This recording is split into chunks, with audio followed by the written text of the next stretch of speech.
Hello mga kalaro. So, welcome sa aking vlog. Ngayon, ano tayo?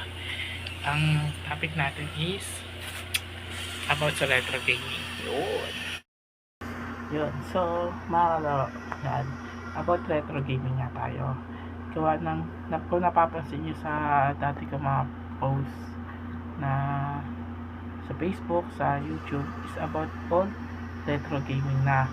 May mga PC gaming tayo, still nandun pa rin, nag-share ko pa rin, pero in additional meron tayong retro gaming na dinagdag. Yun, so ipapakita ko sa inyo kung paano ko sineset up siya or paano ko siya nilalaro. Yun, so first of all, kailangan natin ng na Android phone. So any Android phone okay naman, basta compatible siyang gawing retro gaming. Depende sa specs or retro gaming na gusto nyo laruin. Kung PS1, PS2, PSP, Game Boy Advance, Nintendo, depende sa sa specs ng phone yun, kung kakayanin. Syempre magta-trial and error kayo kung pero kung mas better minsan kasi kung yung matataas na specs, okay na yun, mas okay yung kaysa sa mga old model. Pero yung mga old model, kaya naman yung mga Game Boy, PSP, pero hindi yung ganong kagandang graphics. Yung mga average lang, pwede. Based sa experience ko yun And then, yung PS1, yan. Pwede siya. Ngayon, itong gamit nating Android phone. Yan.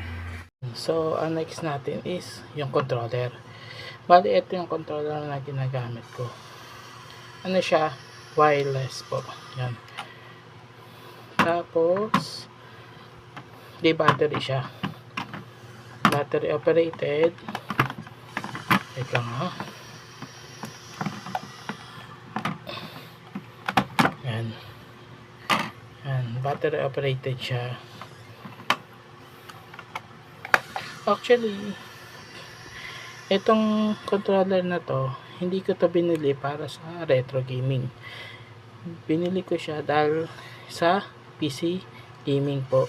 Kasi yung PC, nahirapan ako pagka-keyboard ang gamit. So, gumamit ako or bumili ako ng wireless para sa kanya. Para mas madali makalaro. Yun. Yan. Ito po yung dongle niya. Medyo nasira po yung dongle niya dahil 5 years na to 5 or 6 years na yan. So, yan po. Kaya may tayo dito. Tawag to, converter sa Type-C kasi yung Android na ginagamit natin is Type-C po. Yun. Type-C siya. Yun. So, set up tayo ng retro, sa retro gaming. Bali, yan. Sinaksa ko na po yung dongle ng controller ko. So, i-open natin yung OTG.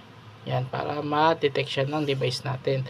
So, once na na-detect, gumamit tayo ng emulator. Ang gamit ko dito, PSSP Gold. Yan. Actually, marami siyang, maraming emulator na makikita ka doon sa sa tawag to App Store. Kaso ito lang yung pinaka napili ko at nagustuhan ko. Yan. So yan. Ang kunyari halimbawa lalaroin natin is yung Metal Slug. Yan. Yan. Pag na-detect nyo na yung natin tawag to controller, bigla na lang po yan yung dongle nya, nawawala yung tawag to yung mga controller nawala yung controller, diba? Yan. So yun, bali na setup ko na siya, naayos ko na yung dongle pati yung nya. Ayan kung mapapansin nyo, yan, umaandar na siya, diba? Yan. Bali kasi mga kalaro, minsan kasi may mga katulad nito, sim tayo ng app na ginamit, Pero depende rin kasi sa cellphone unit. Gawa ng may na-encounter ako na yung isa kong cellphone hindi siya compatible yung wireless. Gawa ng pagka oras na nakabit mo yung yung dongle niya, okay naman, na-detect lang ang action button. Itong action button lang. Pero itong navigation or directional button, wala, hindi niya na detect. So, kaya itong ginamit kong phone as emulator. Yan. Yan. So, yan. Makikita nyo, di ba? Yan. Halimbawa, maglalaro tayo. Yan. Single player. Yan na. Yan. Mapapansin nyo, new game tayo. Kasi wala naman tayong dyan. Save file. So, yan. Depende lang yan mga kalaro sa sa phone at apps na ginagamit nyo as sa emulator, kung gumagana siya o hindi. Yan, so medyo nagbo-blurry siya gawa ng hindi ma-focus ng camera. Yan. Yan.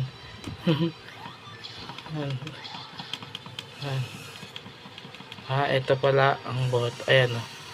Yan, tapos talon, ito bomba. Yan. Ay. Yan siya. Ganyan po. So, yan ang makikita niyo na yan yung ginagawa ko para makapag-record ng ng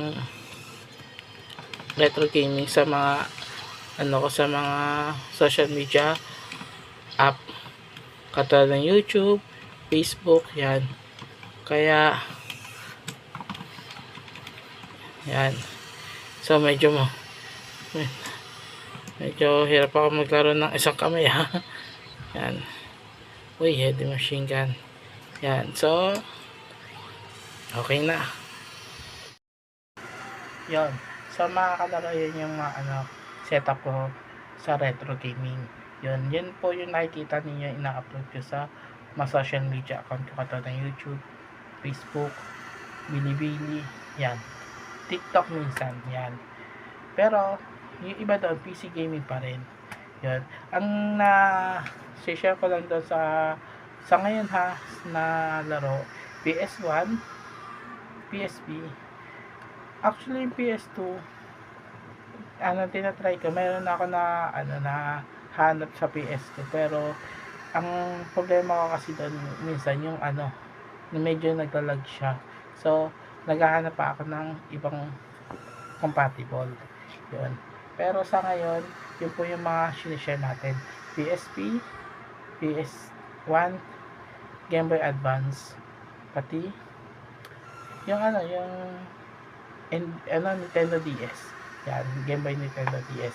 So, kung ako tatanungin nyo kung ano yung mga ginagamit ko emulator, actually, wala. Depende kasi sa phone mo. Compatible na phone mo, anong gamit mong phone. Yun. Kayo na lang po mag-discover ng ganun. Pero marami kasi yan. Pag naghanap ka ng sa mga social media platform, katulad TikTok, Facebook, YouTube, may mga masasuggest ka. So, hindi lahat yun maganda or effective sa phone nyo. Kaya kayo mismo makaka-discover niyan kung anong compatible sa cellphone nyo. Yun. So, yan lang po ang ating vlog for today. So, don't forget to like, share, and subscribe po sa ating channel. Maraming salamat and thank you for watching my vlog. Thank you. Nakakalaman.